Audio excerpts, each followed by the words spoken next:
So what we're going to talk about today, well, first of all, I'm Jeff McCormick from CrunchyData Solutions. My role at Crunchy has really been to work on Docker and containerization of Postgres and Postgres-related technologies.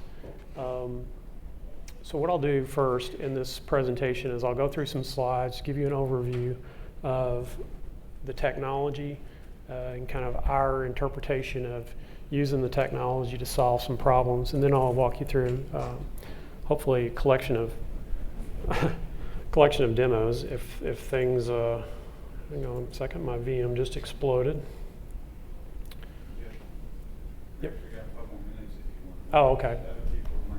Okay. Well, let's wait then a couple seconds while my VM comes back up here.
Good to go, Jeff?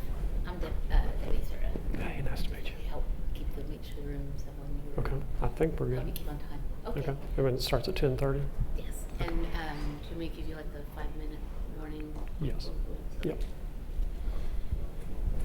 I'll let you go ahead and give your bio and all that stuff. Okay.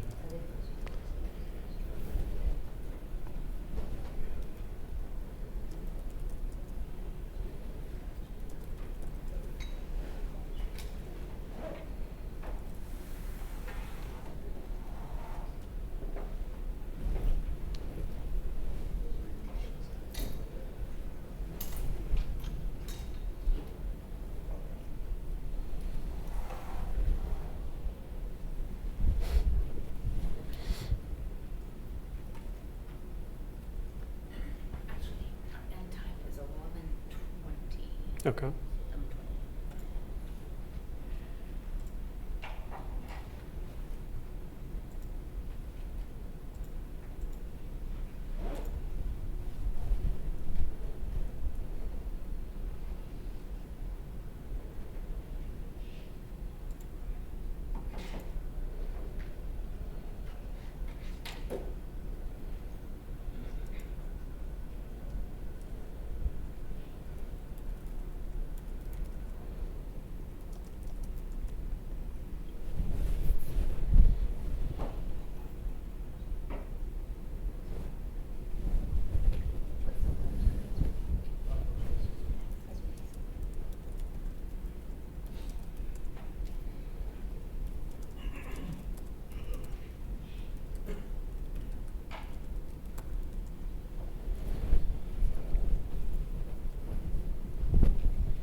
Okay, so I think it's 10:30. I'll get started in case my VM decides to explode again. I'm Jeff McCormick from CrunchyData. I'm going to go over today a little bit about what we call the Crunchy Container Suite, which is a Docker set of Docker containers centered around deploying out Postgres and also administering a Postgres within a container environment. I'll demonstrate today using Openshift, which we used for the workshop on Tuesday. I could do this same demo on Kubernetes though as well. And another presentation I do strictly with Kubernetes, so it will run under either mode. CrunchyData provides Postgres support and services. I'm sure you've probably met some of our folks here at this week's conference. That's our niche. We just do Postgres and nothing else, and we have some of the top people, committers in the Postgres community, work for us and advancing Postgres. We have a certified version that we've recently passed through the government common criteria certification. So some people that will mean something to, but it's something that the DoD and federal customers look for, and it's really just using open source Postgres tools, but we package it and then run it through a certification process. So that's something we offer as well. The container suite that we're going to talk about and hopefully run a demo of here shortly started out just as a Postgres container. About 2 years ago, somebody said, can you make Postgres run in Docker? And I didn't know Docker. I'd heard a little bit about it at Red Hat Summit that spring, and I said, sure, I can make that happen. So I started learning Docker, and the first thing I did was create something called Crunchy PG, or now it's called Crunchy Postgres. This is actually a typo. But that container really just contained Postgres database. And we started there, and I said, that's great, and there's about 100 other Postgres containers out there on Docker Hub, and it was fairly straightforward to get working. That's great. You can now run Postgres, using Docker. Okay, so we started there. And then right after that, people started asking for lots more features. Okay, well, I don't want just a single Postgres database. Obviously, I want to spin up a Postgres cluster using containers. Okay, so that led to making the container work both as a master and as a replica. So that's fine. Then they asked me, well, I really need to back this thing up. After I've spun up 50 databases, how can I back those up? And I'd really like to use containers to do those backups if possible, because my company wants to migrate to containers for everything. So that led to something called Crunchy Backup, which is really simple. Just runs a PG-based backup, creates a full database backup of a container. But it's a containerized wrapper around PG-based backup. And around that time, I started thinking about, okay, this is probably likely going to be the trend. There's a lot of Postgres utilities and things out there that we want to make a microservice out of. I didn't want to bundle it all into one gigantic container. So early on, we kind of saw the light there of, if we can, we want to present these things out as decoupled, lightweight microservices as opposed to one big blob. And that backup container was the first one. And along that time, Kubernetes has this object type called a job. And it was experimental back then, but now it's mainstream within their branch structure. But what a backup is, you run it one time, and then it basically dies and finishes, a lot like a batch job. So Kubernetes wrote this object type called job, which now has made its way into Openshift. And backup container is meant to be run as a Kubernetes job. And I'll demonstrate that in the demo after this. PG Bajor is another example of, wouldn't it be great to be able to run PG Bajor in a container against another container? So the challenge there was, okay, PG Bajor is like a command line utility that just generates an HTML JavaScript file.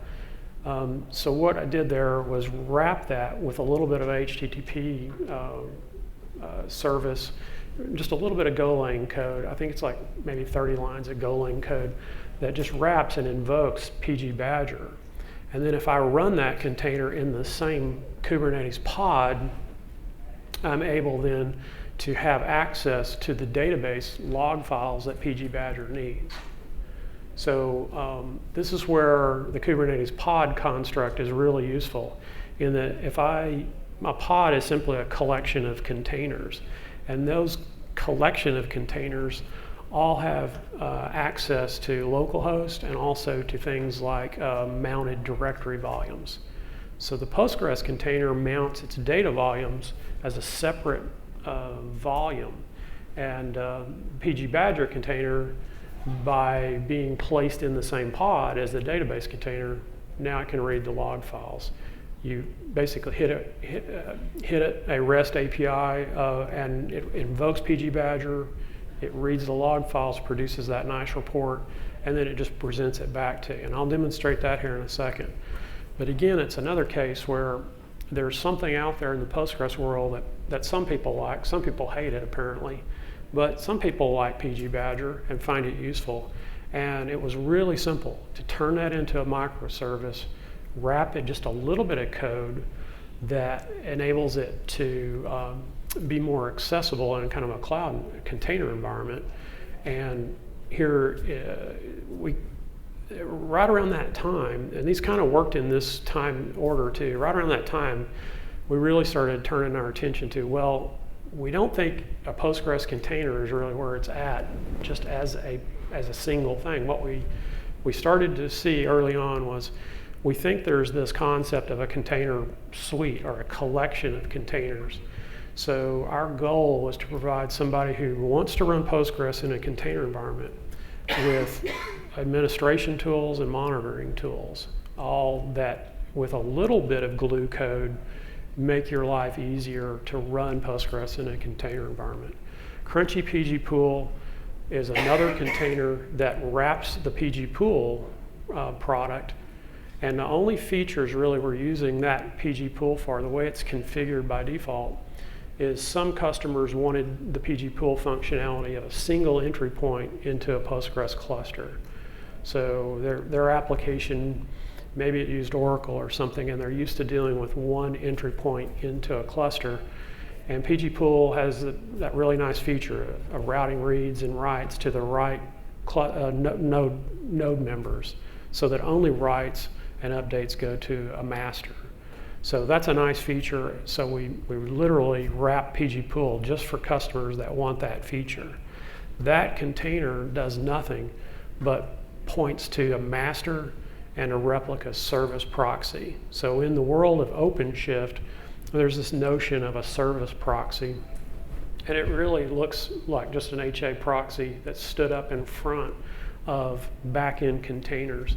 So in an Openshift or Kubernetes world, if you have a Postgres cluster with, say, n numbers of replicas and one master, that translates into two services, two service endpoints. So this PG Pool container literally just has two entry points, the master service entry point and the replica entry point. And it's able then to round robin and load balance between those two.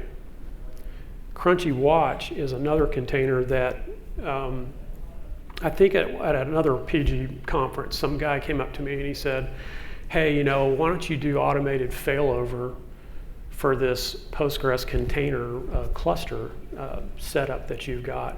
So I thought about that for a bit, and I said, well, I really don't think I can do a stoneth or fencing solution, but what I think I can do in the short term is have a container that merely exists to watch a cluster, specifically the master of a cluster. And if that master is reachable, all is fine. If the master becomes unreachable, though, I want it to go and choose one of the replicas. I want it to trigger a failover onto one of the replicas.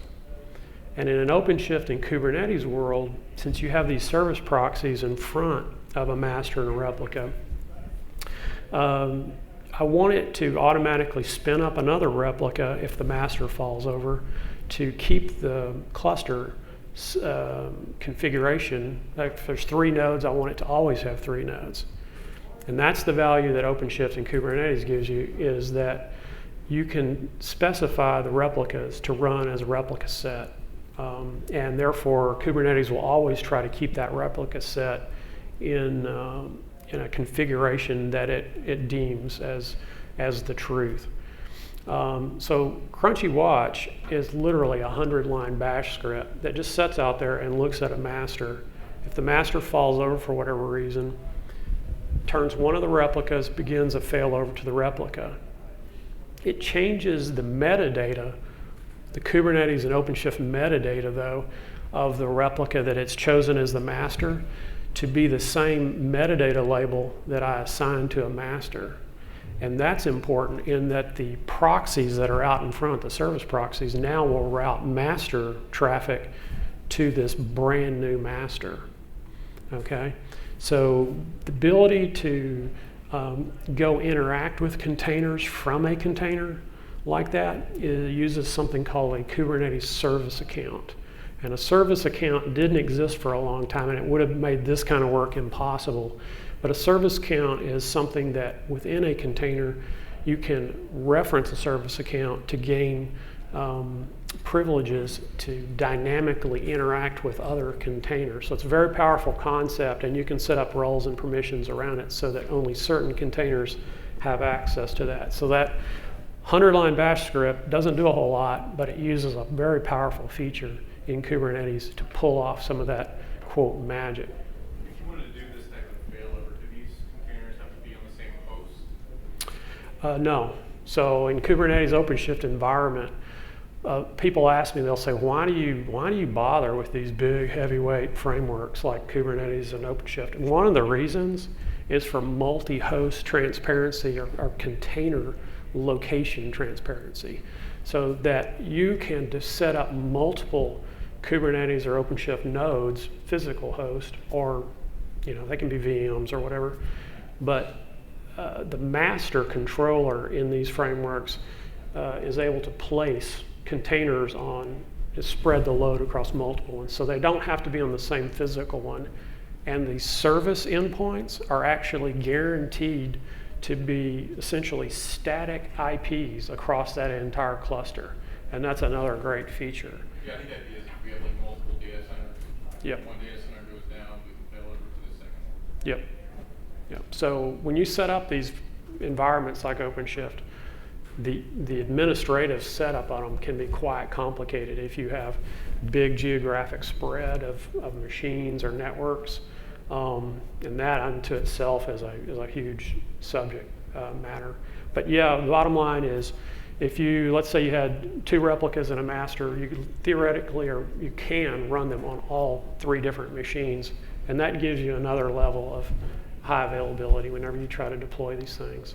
It's done through a series of labeling and metadata, basically. When you create a container in these environments, you can associate or assign metadata to it. And then the underlying framework has metadata assigned to each node. And the scheduler in these frameworks basically says, let me place this container with this metadata on a matching node that has similar metadata. So it's using labels and selector patterns and a scheduler that says, let me place things on certain nodes. And that's how you would do this in a production setting for sure. You would have multiple physical nodes all labeled in such a way that you could say, I want my replica to go here, I want my master to go over here. And they're adding more capabilities there as we speak to make that even smarter so that you can plug in your own scheduler if you don't like that algorithm selection mechanism. Crunchy Collect gets us into monitoring So there's a colleague of ours works with us, Greg Smith. He's like the monitoring metrics tuning Postgres guy, and he's wrote, I guess, a couple of books on this subject. And me and him talk occasionally, and he was like, well, this is cool, Jeff, but how do we monitor, how do we collect metrics out of all this? And it's going to be hard to do, with standard tools. So I thought about that for a bit, and I thought what we would need to do is have something that collects metrics, and once it collects metrics, then it publishes them out to some kind of infrastructure that you would then have a graphic dashboard. And that was really like the initial thought. I was like, well, that'd be kind of cool if we could do that. So Crunchy Collect is the metrics collection container that would set and basically have a one-to-one relationship with a database container. Its whole job in life is to periodically, on some frequency, wake up, talk to that database container, collect Postgres-specific metrics, both through the SQL interface and through a file system interface, because if it's co-resident in the same pod, it has access both through the SQL interface to the database, but it also has full access to the database files themselves, and it can run commands against the container environment as well. So it can do things like a df command or whatever you want to do. So this collector does just metrics collection, and I chose at random, well, not at random, but I looked at other products that did this sort of thing, and I said, well, there's like 30 metrics that they all do. So I tried to implement just those 30 metrics. And if you look at the code of Crunchy Collect, you'll see that it's just running SQL commands for the most part. It grabs the output of that, turns them into metrics, and I needed a persistent store for metrics, and I looked at InfluxDB, I looked at early on, and then I looked at Prometheus. I settled on Prometheus simply because it seemed to really work well. It seemed to be extremely efficient at storing time series metric type data and querying that data, and it seemed to have a very robust active community behind it. It was easy for me to work with. So Crunchy Collect collects these metrics, sends them off to Prometheus. And all Prometheus lives and exists for is to store these Postgres metrics. Crunchy Grafana is the dashboard I chose to implement. Grafana, I was kind of split between Grafana and Kibana, another one. They're both really neat products, but for some reason I settled on Grafana just because in my brain, being a very non-graphical person that I am, it seemed easier for me to figure out how to use. Could I switch to Kibana tomorrow really easily? Absolutely. I could write a Crunchy Kibana container probably in a day, and it can also read Prometheus, and if you wanted to do Kibana, it's completely decoupled. So there's no dependency, and that's, again, that philosophy. I did one talk where I just talked about database as a service philosophy, kind of like theoretical, like what is a database as a service and what are those patterns? Well, again, I keep coming back to I like these decoupled containers where a guy Tuesday asked me, he goes, well, if I don't use that collect container, is it all just going to break? And I said, absolutely not. It was designed from the idea that use just the containers to get the capabilities that you want. I'm not going to force you to use pgpool. I'm not going to force you to use the collector if you want to do metrics collection some other way. And there's definitely other ways to get metrics out of this and also do log aggregation than the way I chose to do it. So Grafana is this UI dashboard, web-based. You can build dashboards, connects to Prometheus, pulls data from it, splats it on a screen, and you can look at trends of data over time. Works pretty nice. I think as an entry point into a monitoring solution, I think it's kind of met its goal. Crunchy Prometheus just wraps Prometheus.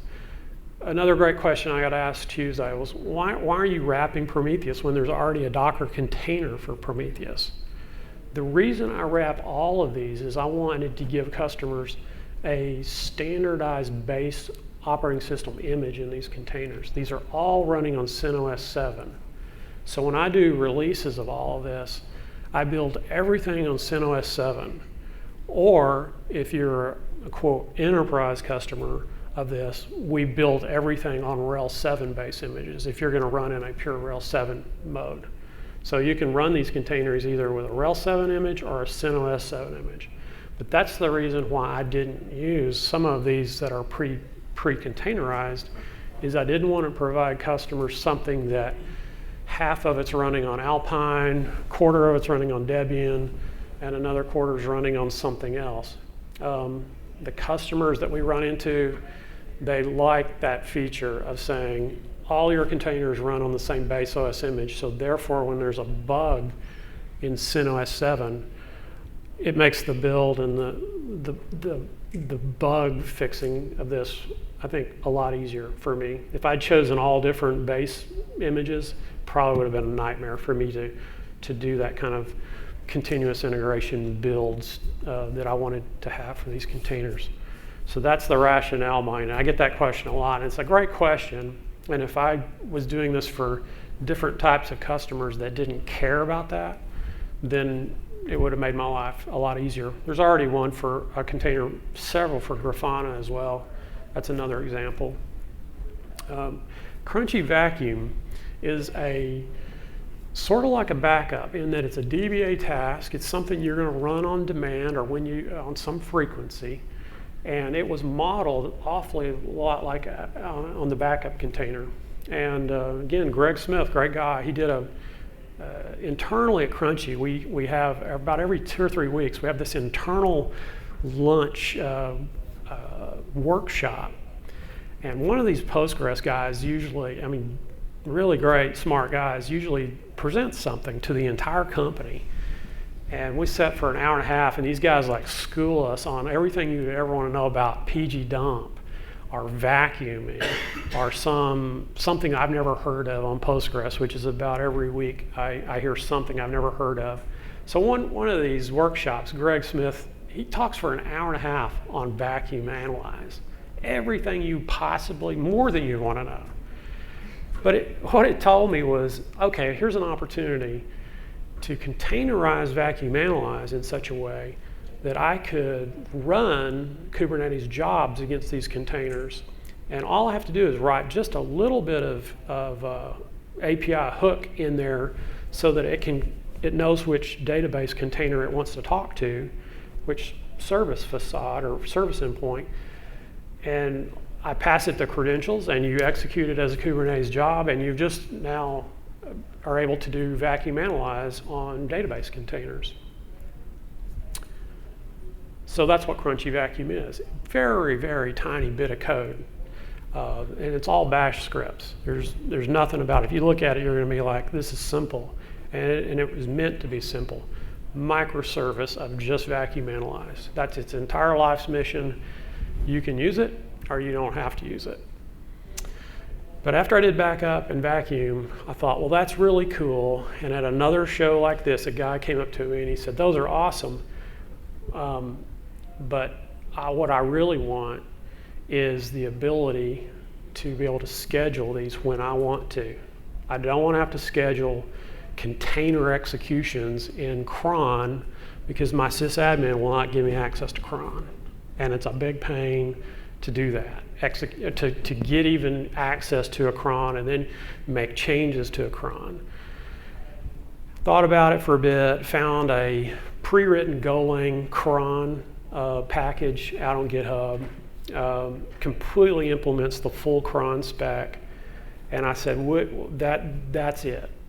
I'm going to call this thing Crunchy DBA because I want a DBA-like scheduler, one-to-one relationship to a database container, and that DBA is going to run backup jobs, and it's going to know how to run vacuum jobs and other things. I get a lot of, I come to these conferences and people, usually in hallways, go, cool, but could you make it do this? And that's where I get the best ideas from. Crunchy DBA is about to be open sourced, along with vacuum. The other things are completely out there in the Crunchy Containers GitHub. But in I think the next release, which is about 2 weeks away, Vacuum and DBA, because they're relatively new, are going to be open sourced along with the other.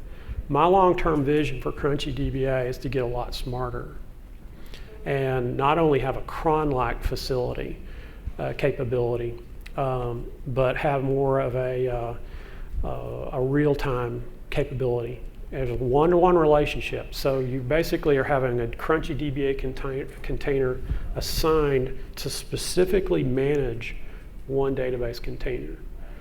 So long-term, 6 months from now, I see other things that DBA container can do, like measure the health of that, or maybe run other types of database administrative commands that a DBA normally would run, or provide you maybe an ad hoc reporting capability. So maybe there's some unique report that a DBA, it's their special report that they love to run against a Postgres database. Every DBA I talk to has that query. And it's kind of like, this is my query. It tells me everything I need to know to manage this database. So my goal is to make Crunchy DBA long-term extensible enough so that a DBA can add their own stuff in there really easily in terms of like queries that they want to run or things like that. The last brand new container, this is about a month old, is Crunchy PG-admin 4. A guy inside the company asked me, he's like, yeah, I really like this. PG-admin 4 is going to be cool. It's web-based, but man, I don't want to have to install that thing. Can you containerize it? And I was like, I guess so. So I containerized PG-admin 4 to run as a web app. That's an interesting product in that they're designing it in a way where it can run as a web app or as a standalone Qt app. Pretty interesting, but I chose to containerize the web console or web app version of that. And so far I've got a lot of really favorable feedback from it, in that you fire this container up and now you can basically enter server names in there that match your container database names. And you just now have instant insight into all of your database containers. You can expose the web app through Openshift as a route. So now you can have outside access into that web app through your browser. So Openshift has this routing capability that we talked about on Tuesday in the workshop. We had 5 hours to talk about that, so I don't have that time today, but just suffice it to say that PG-admin 4 I think is going to be, as a container, really successful. And it gives now a nice web front end onto all of your databases. Long term, PG-admin 4, I was thinking what I'd like to do is when you run PG-admin 4, I would like to write a little bit of glue code in there using a service count that will go find all of your database containers for you from within the Kubernetes metadata. It's all stored in etcd. I could write probably a little bit of code to pull all of those database containers metadata out and pre-populate the PG-admin 4 catalog for you. Right now you have to manually enter it. So that's a feature I'm thinking of writing that would plug into the PG-admin 4. Just a little bit of glue code so that it can go pull all that metadata for you, pre-populate it, and then when you fire up PG-admin 4, you would have access to every database container running in there. You wouldn't have to manually go figure out how to do it. We've talked about some of these design goals.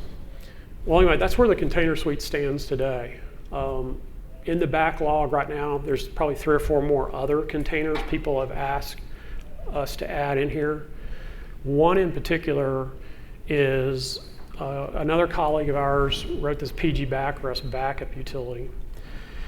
The problem, or the shortcoming of Crunchy Backup today is it only does a full database backup. So if you have a gigantic database, running that backup in a container is probably not going to be, you're not always going to want to run a full database backup. So we have another colleague, it's a guy named David Steele, who you guys probably have met. He wrote PG Backrest. I'm probably going to try to do something interesting around containerizing aspects of PG Backrest so that I can do incremental backups and have all of those plug into this container suite. And that's something that people have asked for a lot, and that's definitely on my radar to do.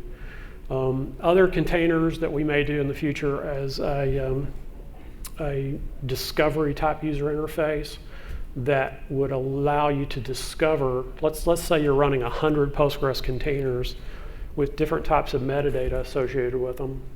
It would be nice to have a UI interface so that you could drill through all of those and just select the database containers you want. Like, for instance, be able to run a query to say, give me all the database containers that are of this capability. And that capability could just be metadata tags. And then it would give you a graphic view of that, and then you could drill down. And that would be useful for people that are going to run lots of database containers. And some people, some customers, that's what they really see in this containerization in general, is they'll have people walk in and say, we have a particular issue, we need to create 50 Postgres databases. And this kind of rapid deployment is really useful for that, but then you have to provide tooling around managing large numbers of container instances. So there's this vision for a user interface that will allow you to drill down, just look at the containers based on metadata that were important to you. So that's kind of in the queue as well, we're thinking about doing. Some of the design behind this, the main thing is we wanted to leverage the portability of Docker. So all of these are Docker containers. And the great thing there is it enables us to target different execution environments. Openshift was our #1 environment we originally wanted to do. We had Openshift customers, and by George, we're going to make this run on Openshift. And that was right out of the gate what we did. Right after that, we immediately had a customer come up and say, great, but we don't want to use Openshift. We want to use your container, but we just want to run in a pure Docker environment. That's the easiest thing for us, and it works perfect. We just want to run Docker containers. So that forced me basically to look at how to get the same capabilities from all of that container suite that you would see in a Kubernetes OpenShift environment, make that same type of experience work in a pure Docker environment where you don't have things like, at least when I wrote it, you did not have service abstractions. You did not have persistent volume management, stuff like that. You didn't have even multi-host. This is pre-swarm.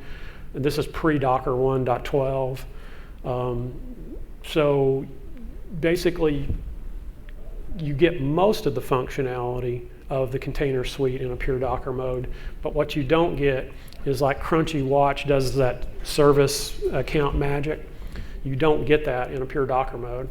CrunchyWatch is only right now able to do basically the failover, trigger the failover, but then it just basically dies, it stops. And you would have, as a DBA, you would have to know that that occurred and to restart it. So there's some things I couldn't make exactly work in a pure Docker mode. That's less and less likely now, though, with Docker 1.12. We're probably going to target a pure Docker 1.12 set of examples because there's been so much improvement there in terms of networking, multi-host capability. So probably another iteration upcoming is going to be a Docker 1.12 focus, just because that's a real, I'd say that's the most enterprise version of Docker out there right now. It's really a good step forward, I think, for them. Kubernetes, since OpenShift is basically based on Kubernetes, doing this on Kubernetes is pretty straightforward.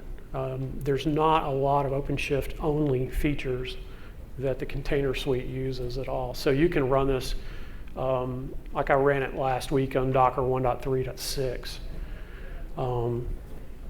I'm waiting for Kubernetes 1.3.6. I'm waiting for Kubernetes 1.4, which is is a release from Kubernetes that's going to have dynamic volume provisioning in there using Gluster file system. So with that, you can do a pet set example that uses dynamic volume provisioning, and that's a big feature for applications that really rely on persistence. Bottom line, we really wanted this to work on lots of different environments.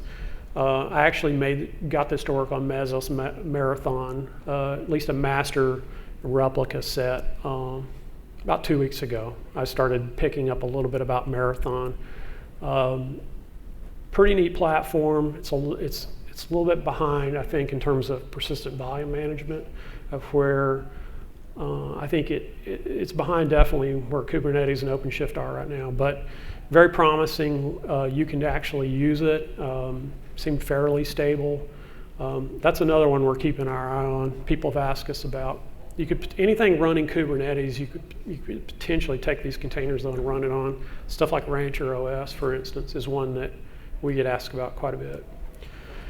Customization is another design feature. So this container suite, I knew it was impossible for me to try to calculate every Postgres configuration people would want. Just totally impossible. It's a Swiss Army knife that you can make some guesses, but you're not going to ever guess right for everybody. So early on, we made the Postgres container in particular very customizable in that you can supply your own SQL file that gets run at initialization time. You can supply your own PGHBA comps files and PostgreSQL.conf files through a volume mount if you want. You can override certain key parameters in your config file using just environment variables if you want. So we tried to make it so that you can supply your own customization to it. And that's been pretty successful so far. We think we've got it where it's fairly customizable enough for people. Now, that said, what is actually in the Postgres container is fairly extensive. And I was like very, maybe overly generous what I put in there. I put in there PG routing, PostGIS, the entire contrib packages. I just loaded it up, all right? Well, that makes it nice in that anybody interested in doing PostGIS, it's already there. You can use it. But let's just say you're a person that I don't ever use PostGIS, not going to, I don't want it there. Well, your avenue there is to get this to work in your environment would be to actually take the Docker file that's in GitHub, just comment out PostGIS packages. You're gonna have to build your own image though, because I don't build images for different permutations of packages. But you know, what I've found is most people are okay with PostGIS being in there. It doesn't bog them down. But some shops are very particular on the packages they want installed in there. I install Bash, for instance, and I install packages that allow you to do a PS command, things like that you don't have to have in there. I do that just because I find most people are okay with those things being in there. But the bottom line is all the Docker files are in GitHub, and you're definitely able to go in there and tweak them. Now, you know, buyer beware, do what you want to do with them, but you do have that ability, and that's the nice thing about a Docker file. You have the ability just to completely customize it. You would shrink down the size. Let's say locale support is a good one. In order for me to provide Postgres locale support, I have to do like a reinstall of glibc common or something. I can't remember the exact package, but it's this gigantic package that you have to install in the container just so that you can support the multiple locales within Postgres. Well, I'll go ahead and throw that in there anyway. And what I found is, yeah, the size of the base image for the container is fairly large, it's like 600 and some odd meg. But it doesn't really impact at all the execution speed or startup speed at all. So it's fairly smart, Docker is, about the way it instantiates containers and uses the base images and stuff. But I always want to say that you ultimately, because this is open source, you have the ability to fine tune the size of this any way you want. I've already talked about the focus on microservices versus macroservices. And, you could go either way. You could really make a container environment that was macro service based. Your advantages there are you have fewer containers to deal with, from base images to deal with. The downside, though, is you have now a much more complicated platform inside there. And I really just firmly believe that that's the way to go, is keep these as thin and small in purpose as you can. I think there's some advantage there. Simply to give users like yourselves the most ability to customize and wire these things together. I hate software that assumes that I want certain features that I never use or have to use. And I think that's going to be probably the way this goes down the future. I don't see ever turning this into some gigantic framework that tries to embed Kubernetes. People have asked me that architectural question. They'll say, well, why don't you create this thing and embed Kubernetes inside it, and then you kind of control this environment around Kubernetes? And I'm like, yeah, I don't know, man. I think that's a different problem than where I see this container suite going. I think you can get enough automation off of using Kubernetes to deploy this stuff with this kind of approach. But there are people taking the complete opposite approach, and they're literally taking wrapping Kubernetes with their own kind of secret stuff around it, and inside there is kind of an engine that is dynamically spinning off things. This is more of a toolkit, definitely, for people that want to assemble their own custom containers and specifically run certain things. There's not ever probably going to be some knowledge brain inside here controlling and making decisions for you. It's more of just automating your task around Postgres.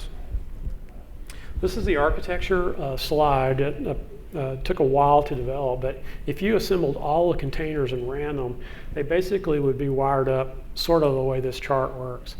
And this just gives you an idea of the networking involved if you deploy all these containers in an Openshift environment. Everything represented kind of by a line is a network connection. So you're creating services, and those services front pods. Pods are literally collections of containers, one container to n numbers of containers. User applications always go to a service, and those services are always guaranteed to be an IP address that's accessible across multiple hosts. You'll see volumes hanging off of here. I haven't talked a lot about persistent volumes, but with something like Postgres, you always, if you want to save the data, which you normally do, it means you're always going to have to introduce some kind of volume technology and mount that volume, which is persistent, to a container. A container can kind of float around your environment, and it's literally just a CPU engine. Think of a container that way. It's the CPU part of Postgres. The actual data that means something to you, it lives in one of those volumes. So you want the volume to be accessible across your entire environment. That's going to push you typically towards some kind of network file system like NFS, Gluster, Ceph, whatever.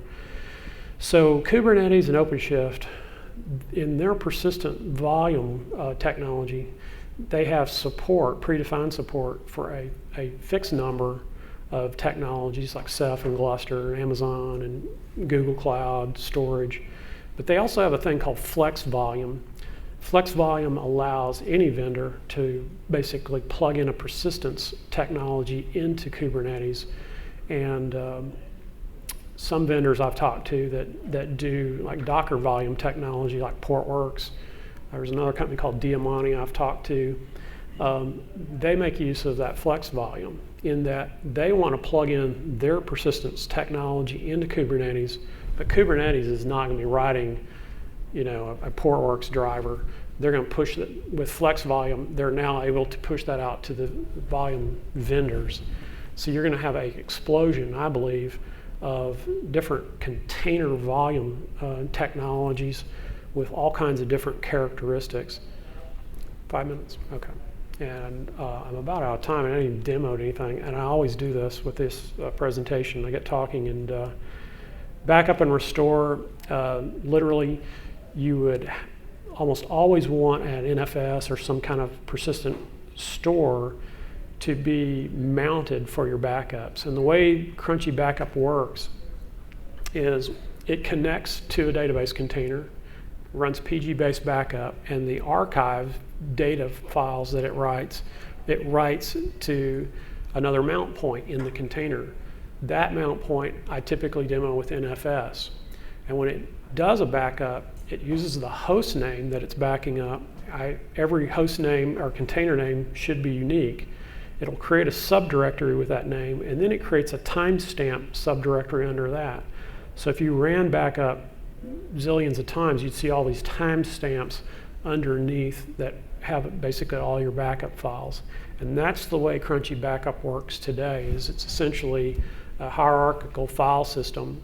And in Kubernetes or Openshift, the way I set these up for people is I'll create a persistent volume, like with NFS, one big root volume, and that way, that persistent volume I can share across all my container backups.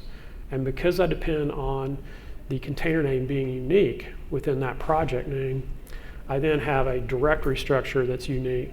And then as an administrator, all your backups would be under that one mount point. That's how you would do it with a shared file system like NFS.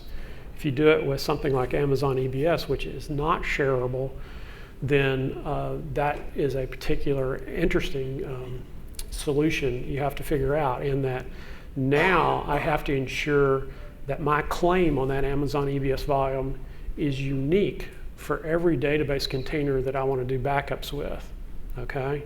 And that's a tricky concept, but essentially a claim on space is something that's permanent within an OpenShift or Kubernetes environment.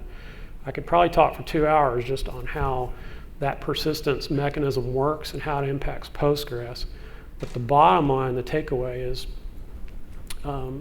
think about your storage, your in-storage solution, whatever your whatever you're going to deploy on, and think about, is that a shareable space or not? And then what's the performance of that, which is another big key impact, and then what's the reliability of it? If you're going to be writing your Postgres data to this back-end storage technology, it has to be reliable enough that your database isn't going to fall over. And if it's shared storage, you better make sure that something else is going to mount that storage and start writing to it, or it'll corrupt the whole thing. So when you design your back-end persistence mechanism in something like Kubernetes OpenShift, those kinds of details you're going to want to think about. Of, okay, is this shareable space? What's the performance characteristic? What's its reliability characteristic? And then is my backup solution able to deal with that in a container environment? High availability right now, this is very trivial. That's that CrunchyWatch container. I've been asked multiple times, can't you do fencing or Stoneth? Yes, you can, but that solution isn't there today. It is something we are actively thinking about, of if you had a fencing and Stoneth solution and you were able to integrate that with Kubernetes and integrate it with something like CrunchyWatch that's setting out there, if you could integrate those things across that stack, then you have kind of an interesting potential solution. So that's something we're actively thinking about. But today, if you want fencing and Stoneth type capabilities, you really have to look outside of Kubernetes. You have to look at something like CoroSync or Pacemaker.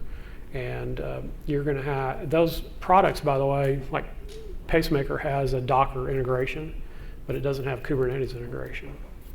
Okay? So, we're definitely thinking about how can we do something interesting there. Database monitoring, mentioned that. These are all just kind of broad categories of database as a service. that we'll expand on in the future. There's the link to the GitHub page. If you have suggestions, if you run into issues with it, definitely enter an issue. They will eventually find their way to me. There's going to be a new release probably in about a 2-week time frame. With these releases, what I find is because we're wrapping various versions of things, they all have updates all the time. Like PG Bajor just went to 9.0, Prometheus went to 1.12. So with a new container suite release, I typically look at every single dependency, and if there's a newer package, I update that. And then clearly, if there is a RHEL or CentOS bug or a PG bug, we rebuild the containers and put those out there too. The current version is 1.2.2, and those containers are out on Docker Hub as well. If you want to just pull them down, you don't have to build them or anything. Inside the GitHub, there are series of examples under an examples directory. So if you want to look at the Kubernetes examples, it'll be examples/Kubernetes. Openshift is in there, Docker's in there. If you wanted to start, the easiest way to start is probably just with Docker. You run a bash script, it fires up the container. It'll actually pull down from Docker Hub. If you can run a bash script, you can fire up a master replication container. Now you have to install Docker. That's the other dependency. There are VMs out there pre-built, like the one we used Tuesday. Red Hat provides basically all-in-one VMs for OpenShift. If you want to get into OpenShift, I recommend that's a really good way. You basically just pull down the box image, Vagrant up, and you've got you a pre-built OpenShift environment. And that's probably the simplest way. If you don't know anything about it and you just want to just jump into OpenShift, that's probably the simplest way to just try it out. If you install it yourself, like I've done a few times, there is a zillion different network issues that you run into, DNS issues that can trip you up if you're deploying on some kind of unusual environments.